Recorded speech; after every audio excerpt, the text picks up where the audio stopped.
Hi, Sarina. Hi. It was a chaotic match, probably quite fun for the neutral, but I'd imagine that wasn't what you wanted. Well, I didn't want the result, and I wanted us to do a couple of things better, of course. And I'm not the only one, of course, the players too. So that was kind of disappointing, but I do think that it was a very high-level game where there were so many challenges for us, but also for them. And that's what we want in this stage. So I think it gave us so much information, and it shows us exactly what we need to do better, and also the challenges tactically, what we say all the time, where the women's game goes to, those challenges we had today, and so did they. Yeah, and obviously I think it's important to mention the context of the fact that attacking-wise, you were, obviously really effective in that first half, but were you concerned by the ease at which they were able to expose perhaps your weaknesses in that first half in particular, considering obviously there's still a bit of a way to go to the Euros, but there's quite a lot to do, you would think, in that first half defensively before next summer? Well, I don't think defensively, but that started with losing the ball at moments. We don't want to lose the ball. And we wanted to press high, and at moments we didn't get the press right. And then they are really powerful then and good, and they're good in the counterattack. So that exploited us. So again, that's what we need to improve. I think the second half, of course, they challenged us because they're still very good, but I think we did that a little better. Just the trigger moments, just first being compact and when to jump, when to stay. While many players are up high, those are the things we will be talking about tomorrow. Yeah, and obviously there was a lot of focus, particularly from us in the pre-match build-up about team selection. Obviously you went with a team with quite a lot of usual starters. Were you happy in hindsight now with your team selection, or do you think maybe you made a couple of wrong choices there? No, that's always easy to say after a game. Eh? So if we would have won, then I think the question was different. I'm happy with how we with the starting lineup. I'm happy with the team, and what we wanted is also see other players, which we did, and we know there's a huge competition going on, and that's good for the team. Thank you. Hi, Sarina. Can I also ask a couple of questions on selection? First of all, with Alex Greenwood, it seems like she's playing really well for a Man City team that's winning and doing really well. Obviously didn't get the start tonight. Can you just explain your thinking behind that decision to not start her? Yeah, we have a couple of centre-backs in our squad. And I think the three that are picked the most are Alex, Leah and Millie. And the decision I make is okay, the balance, okay, in possession, out of possession. Defending moments, a heading, all these things. What do I think for that moment? What's best for the team? And based on all these things, I'll make the choices. And similar sort of question in the midfield. It seemed like Ella Toon got the nod over Jess Park and Grace Clinton. Just again, can you explain the thinking behind that decision?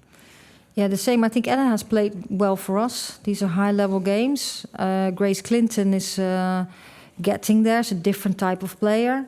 Jess Park is doing really well too. But as you see, they're coming into the team. They're challenging. They're fighting for minutes. And yes, there's a competition going on. And we've talked about how this is a really good chance to experiment, especially tonight against a really strong Germany team. Do you think... Well, you say especially tonight. I think 4 games to experience. Okay, but tonight, do you think you gave enough players enough opportunities who we don't usually see starting the chance to impress?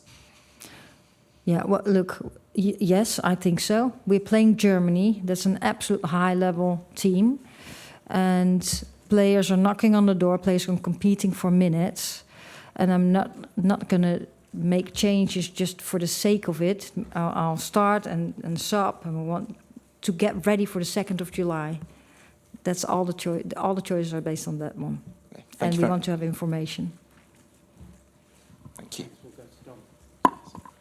Hi, Sarina. Just one from me.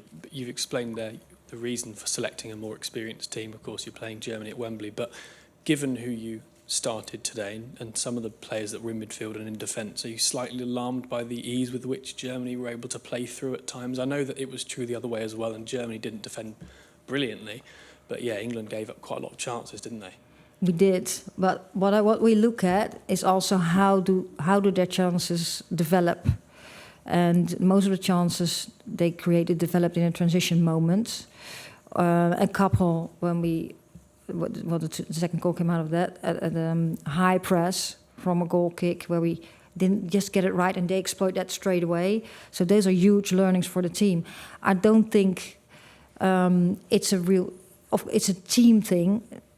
How we defended today and how we got into most of all transition moments. We had too many unforced mistakes, unforced errors, and then they're gone because that's their super strength. They have so much power and explosivity up front, so they were harming us in that one. But if we're tighter on the ball, we don't get into these moments that quickly.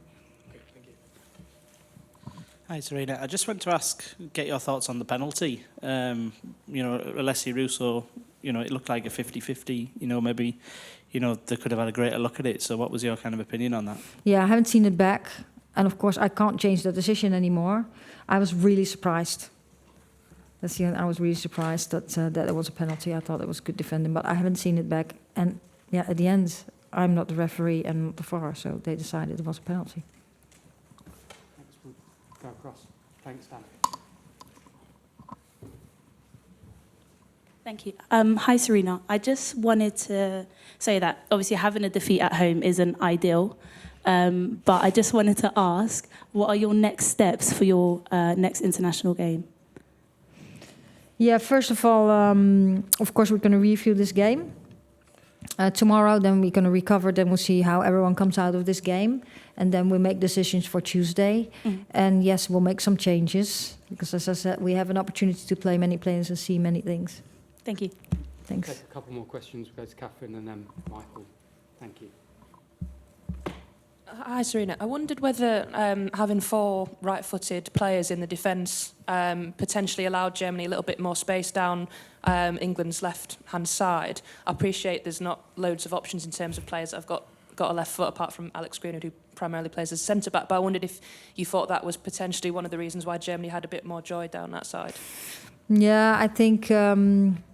I'm not sure if I agree that Germany had a little more joy on that side. What we tried to do, because how they pressed us, but we dropped at moments with Kira and solved it in that way.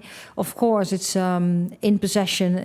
That's what you saw when Alex came in as a centre back, that we could get the ball behind there. That helped us. And yes, it's the most ideal in possession when you have a left footer, because that makes it a little bit easier. It just seemed like there was a little bit of space on that left-hand side, specifically for the second goal. It seemed like maybe Jess Carter got dragged across a little bit. That is true. We didn't do that right, but it started on the right side where we didn't get our press right how we wanted that, and Germany exploited that really well. So that was actually chain reaction then we got at that moment, which of course we definitely want to do better. But it started earlier than that when that. Was a problem, because Lauren Hemp was a little bit higher too. Thanks, Catherine. We'll go to Michael. Hi, Sarina. Just kind of following up on Catherine's question. You've always played Leah Williamson to the left of the centre-back pairing and Millie Bright to the right. But Millie's played a lot to the left for Chelsea this season, and Leah's always plays to the right for Arsenal. Yeah. Does that cause any problems? And did you discuss switching them, and would you consider switching them in the future? Yeah, we've spoken about that. We left it now, but internally that's an option to swap them. Cool. Okay, we'll take a final one from Fiona, and then we'll finish there. Thank you. Hi, Sarina. Hi. Was it pre-planned to take Leah off on the hour mark, or was that just a response to what was happening on the pitch? No, that was planned. Cool, thanks. Okay, thanks, guys. Thank you. Because she's got a bit of a knock, or? No, she's all right. Pretty good.